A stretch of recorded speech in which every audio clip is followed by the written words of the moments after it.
तो हम लोगों ने केसी भी समझ लिया है और केपी को भी समझ लिया है। अब हम लोग केसी और केपी में पहले एक रिलेशनशिप करेंगे और फिर कुछ और चीजों को भी समझेंगे। तो अब नीचे लिखते हैं इसमें relationship between KC and KP कि केसी और केपी के बीच में क्या रिलेशन होता है, ये हम लोग समझते हैं। तो देखो सबसे पहले क्या होता है, जैसे एक रिएक्शन है A times A, B times B, C times C and D times D. इसमें हमने होमोजेनियस रिएक्शन पहले से माना हुआ है। ये अज्यूम क्या हुआ कि all reactant and all product are gas, so delta n will be c plus d minus a plus b. okay, so this will be delta n.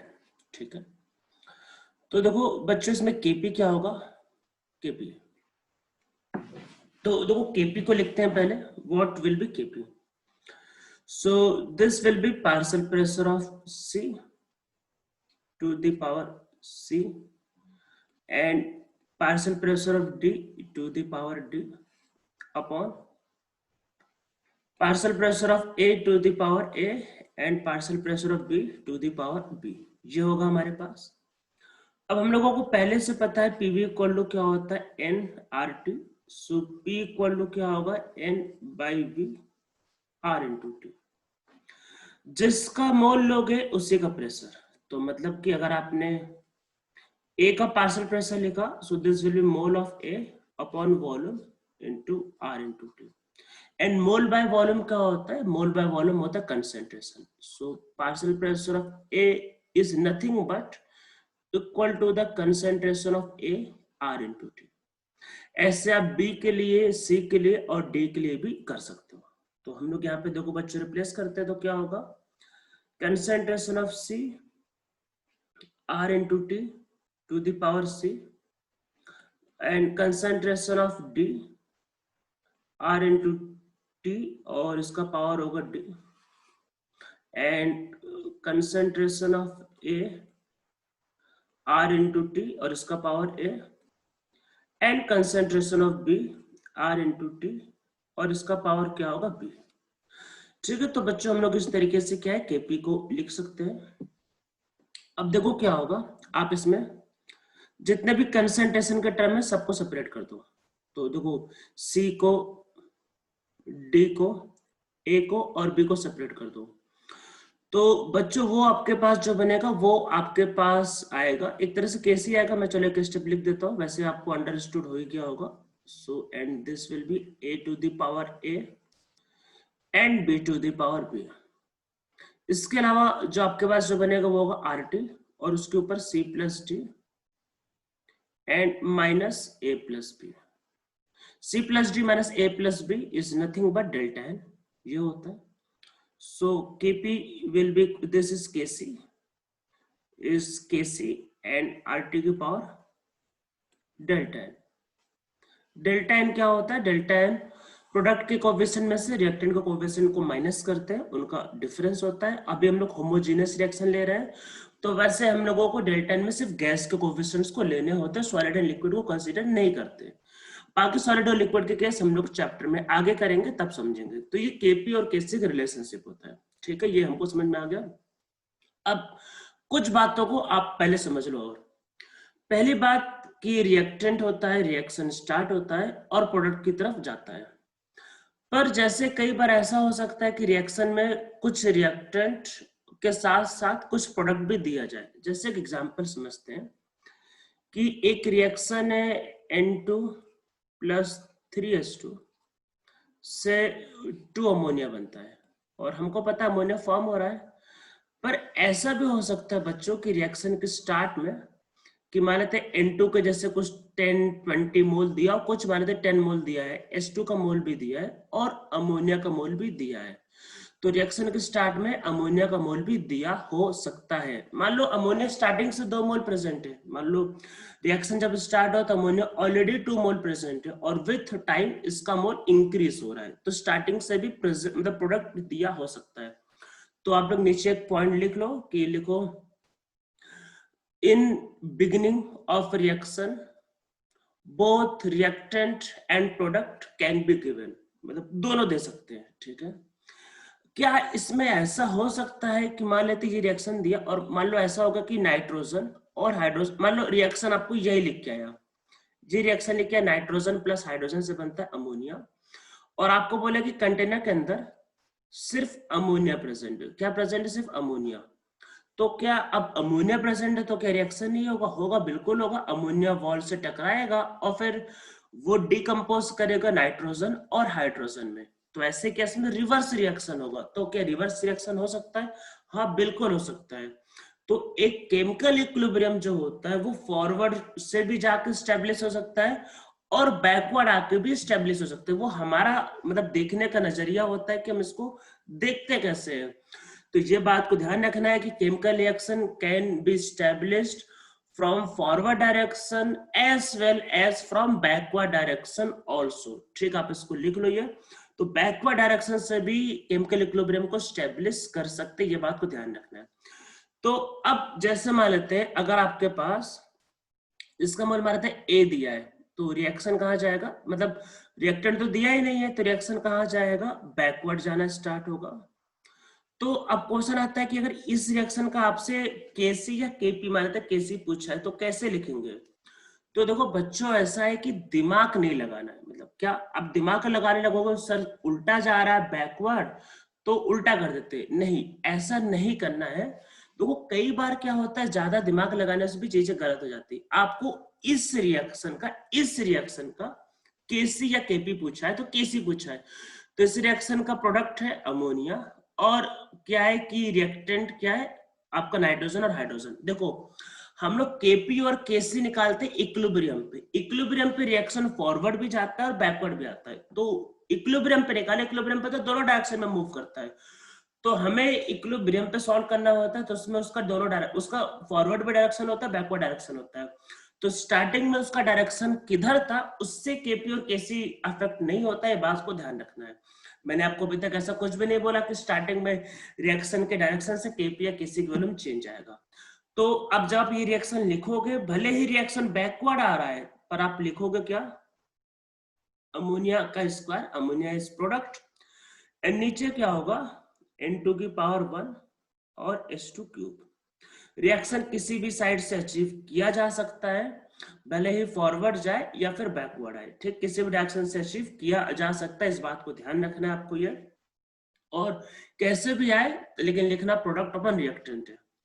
कुछ चीजें मैं आपको मतलब समझा देता हूँ, कुछ केपी के बारे में कुछ चीजों को समझते हैं और फिर उस पर न्यूमेरिकल करते हैं। मतलब कुछ प्रॉपर्टीज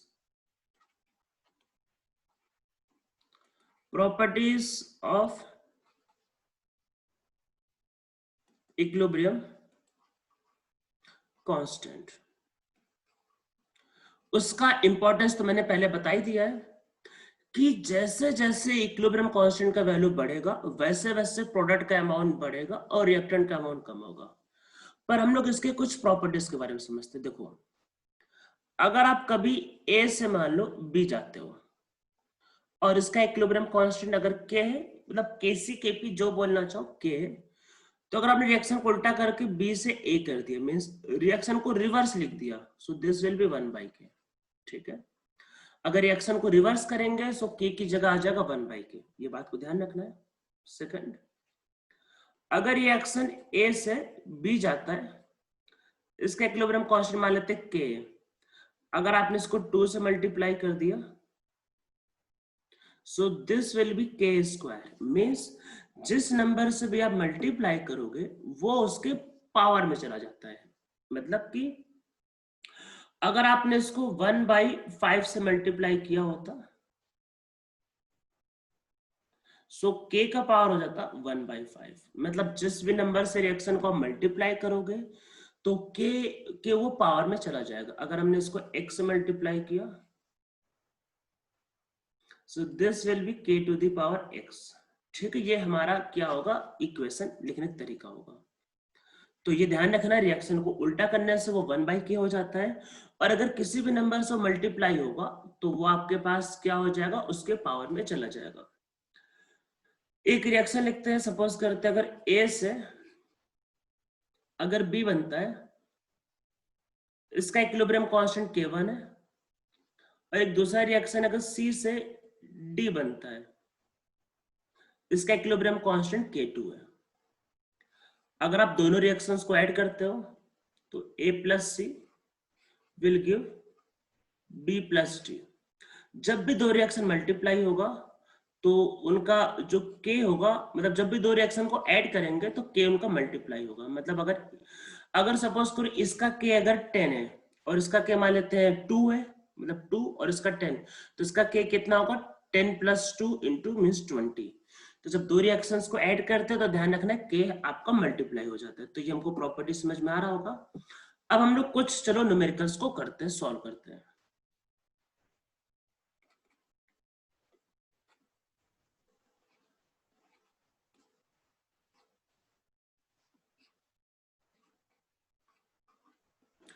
तो इसमें फिर नीचे लिखो, मतलब आप लोग लिख लो, देखो reaction starts with 10 mole of SO2, 8 mole of O2 and 2 mole of SO3। At equilibrium, mole of SO2 and SO3 are same। ठीक है, इक्विलिब्रियम पे SO2 एंड SO3 के मोल सेम दिया है। Find Kp and Kc of reaction if total volume of container at equilibrium is 10 liter and temperature is 27 degree। ठीक है, find Kp and Kc of reaction if total volume of container is 10 liter and temperature is 27 degree। ठीक है, ये हमारे पास information given है। SO2 का 10 मोल है, O2 के 8 मोल है एंड SO3 के 2 मोल गिवन है, स्टार्टिंग में गिवन है, और इक्विलिब्रियम पे SO2 एंड SO3 के मोल सेम दिया है। तो देखो बच्चों कैसे सॉल्व करना है। सबसे पहले आपको, जैसा मैंने बार बार बोला है कि आपको रिएक्शन लिखने की वो हैबिट डेवलप करनी है। इस पूरे चैप्टर में देखो मोनोटोनस टाइप के क्वेश्चन है, ज्यादा घुमा फिरा के आता नहीं है, बहुत सिंपल चैप्टर है। तो पहले रिएक्शंस को लिखने की आदत डालनी है। तो this will give 2 time SO3। तो देखो रिएक्शन के स्टार्ट में ये 10 मोल है, ये 8 मोल है, ये 2 मोल। तो आपको जैसे मैंने थोड़ी देर पहले बताया कि रिएक्शन के स्टार्ट में प्रोडक्ट भी दिया हो सकता है, कोई दिक्कत नहीं। तो इसके 2 मतलब मोल गिवन है, कोई बात नहीं। इक्विलिब्रियम पे देखो, अब जैसा मैंने थोड़ी देर पहले बताया कि रिएक्शन बैकवर्ड और फॉरवर्ड दोनों आ सकता है। रिएक्शन ये फॉरवर्ड भी जा सकता है और बैकवर्ड भी आ सकता है, पर आपको बोला है कि इक्विलिब्रियम पे इसका मतलब किसका, SO3 का, और मतलब SO2 और SO3 का मोल सेम है। अगर दोनों का मोल सेम है तो अगर आप इसको फॉरवर्ड भेजोगे तो इसका मोल बढ़ेगा, इसका मोल कम होगा, तभी तो दोनों सेम हो पाएंगे। अगर आप बैकवर्ड भेजोगे, मान लो आपने बैकवर्ड भेज दिया, तो इसका मोल कम होगा, इसका मोल बढ़ेगा, तो कभी भी सेम नहीं हो सकता है। एक बात को ध्यान रखना है, जैसे मैंने ऊपर बताया, अगर आप किसी रिएक्शन को 2 से मल्टीप्लाई करोगे तो K का पावर 2 हो जाता है, किसी भी नंबर से मल्टीप्लाई करोगे तो पावर में चला जाएगा।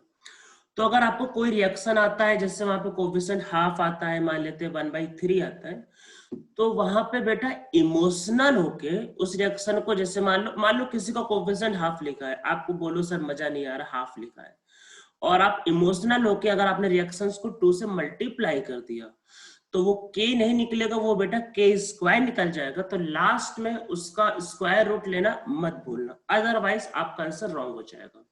मीन्स अगर आपको एक न्यूमेरिकल दिया है तो बेटर यही है बेटा कि उसको डिस्टर्ब, मतलब अगर आपको एक केमिकल रिएक्शन गिवन है और एक न्यूमेरिकल उसमें पूछा गया तो बेटर बेटा यही होता है कि उसको डिस्टर्ब ना करो, जैसा दिया है उसको वैसे ही सॉल्व करना होता है, उसको डिस्टर्ब नहीं करना होता है। अगर आपने उसको डिस्टर्ब कर दिया, 2 से मल्टीप्लाई कर दिया, 3 से मल्टीप्लाई कर दिया, कुछ भी कर दिया, तो वो के अगर 2 से मल्टीप्लाई किया तो के स्क्वायर हो जाएगा, 3 से मल्टीप्लाई किया तो के क्यूब हो जाएगा। तो वैसे केस में क्या होगा, अगर आप लास्ट में स्क्वायर को स्क्वायर रूट लेना या क्यूब को क्यूब रूट लेना भूल गए तो आपका आंसर रॉन्ग निकल जाएगा। तो मैं तो यही सजेस्ट करूंगा, जैसा रिएक्शन दिया है वैसे सॉल्व कर दो, उसमें छेड़छाड़ी मत करो, जैसा दिया है बेटा वैसा सॉल्व करो। इमोशनल होकर सॉल्व नहीं करना है कि हाफ दिया है सर मजा नहीं आ रहा, 2 से मल्टीप्लाई कर देते, उसके चक्कर में आप क्वेश्चन गलत कर दोगे। तो ये बात को ध्यान रखना है, अगर कोई रिएक्शन दिया है तो जैसा दिया है वैसा ही सॉल्व करना होता है, उसको खुद से चेंज नहीं करना होता है। अब हमको पता है कि दोनों के मोल सेम करने हैं, तो इसका मोल कम करना पड़ेगा। सो this will B 10 - 2x and this will be 8 - x and this will be 2 + 2x। देखो 2 तो पहले से है, तो देखो 10 में से 2x माइनस होगा, मतलब 2x कंज्यूम होगा, यहाँ पे x इसके 2 मोल कंज्यूम होंगे तो इसका 1 मोल कंज्यूम होगा, और यहाँ पे 2 देखो पहले से प्रेजेंट है तो कितना बनेगा एक्स्ट्रा 2x। ठीक है, इक्विलिब्रियम पे SO2 एंड SO3 का मोल सेम है, so this will be same, so 4x will be 8 and x will be 2। ठीक है, x का वैल्यू 2 आएगा, तो यहाँ पे पुट करेंगे तो बच्चों ये कितना हो जाएगा, दिस विल बी 6, पुट कर देंगे, this will be again 6 and this is also 6, तो तीनों को मोल क्या आ गया 6 आ गया। ठीक है, हमसे क्वेश्चन में केपी एंड केसी दोनों पूछा है, तो देखो केसी निकाल लो आराम से, और केपी और केसी के रिलेशन यूज करके केपी निकाल लेंगे। तो बच्चों वही करते हैं, वॉल्यूम एक बार देख लेते हैं कितना दिया था question, volume given the 10 litre. ठीक है, तो स्टार्ट करते हैं। देखो केसी इक्वल टू क्या आएगा, SO3 का स्क्वायर अपॉन SO2 का स्क्वायर और O2। वैसे आप देखो तो SO3 और SO2 का कंसंट्रेशन, मतलब देखो मोल तो सेम ही दिया था क्वेश्चन में, और वॉल्यूम तो देखो कंटेनर का वॉल्यूम होता है, गैस के लिए कंटेनर का वॉल्यूम, वो तो दोनों के लिए सेम ही होता है, तो इसलिए ये वैल्यू दोनों के लिए सेम होगी, तो ये सेम है तो आप इसको कट कर सकते हैं, वैल्यू भी रख के आप करोगे तो कट हो जाएगा। ठीक है, आप करके देखना वही होगा। और O2 का कंसंट्रेशन 6/10, 10 ऊपर चला जाएगा, सो दिस विल बी 5/3। ठीक है, तो केसी का वैल्यू क्या आएगा, केसी का वैल्यू हमारे पास आ गया 5/3। ठीक है, हम लोग केपी निकालते हैं। हाँ, इसका देखो डेल्टा एन क्या होगा, डेल्टा एन प्रोडक्ट में SO3 था और रिएक्टेंट SO2 और O2, तो इसका डिफरेंस वैल्यू -1। ठीक है, तो केपी इक्वल टू क्या होता है, केसी RT की power delta N, KC is 5/3। ठीक है, यूनिट अगर लिखना चाहो तो यूनिट विल बी मोल पर लीटर की पावर -1। ठीक है, अब इसमें एक क्वेश्चन आता है कि what will be value of R, तो आर की वैल्यू क्या लेना है, तो बेटा देखो प्रेशर को जब एटीएम में लेते हैं, किसमें, एटीएम में, और वॉल्यूम को जब लेते हैं लीटर में, तो आर का वैल्यू, आर क्या होता है, आर की कई वैल्यू है, एक होता है 8 मतलब 0.0821, दिस इज लीटर एटीएम पर मोल पर केल्विन। ठीक है, ये आर का वैल्यू, तो क्योंकि वॉल्यूम लीटर में है और प्रेशर एटीएम में रहता है तो हम लोग इस वैल्यू को यूज करेंगे, जो अप्रोक्सीमेटली 1/12 भी होता है। 0.0821 को हम लोग 1/12, इसको अप्रोक्सीमेटली 1/12 भी लिख सकते हो, मतलब 1/12 आप लिख सकते हो ये। तो आर की value approximately 1/12 and temperature is 300 and delta N is -1। जैसे कट जाएगा दिस विल बी 25, तो नीचे आ जाएगा, सो दिस विल बी 5 और 3 into 25, so this will be 5, this is 3 into 5 क्या होगा, 3 into 5, so this will be 1/15। Unit बेटा यूनिट तो वही आपके पास, क्योंकि रिएक्टेंट में गैस ज्यादा है, so unit will be ATM inverse. ठीक है, इसका यूनिट आएगा ATM इनवर्स, तो ये हमारा आंसर होगा।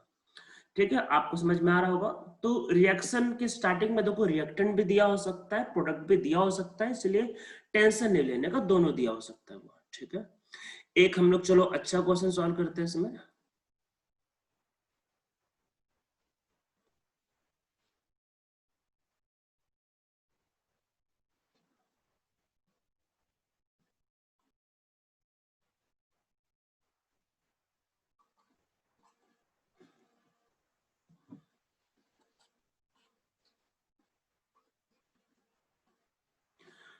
ठीक, ये क्वेश्चन गिवन है, इसमें लिखते हैं रिएक्शन स्टार्ट्स विथ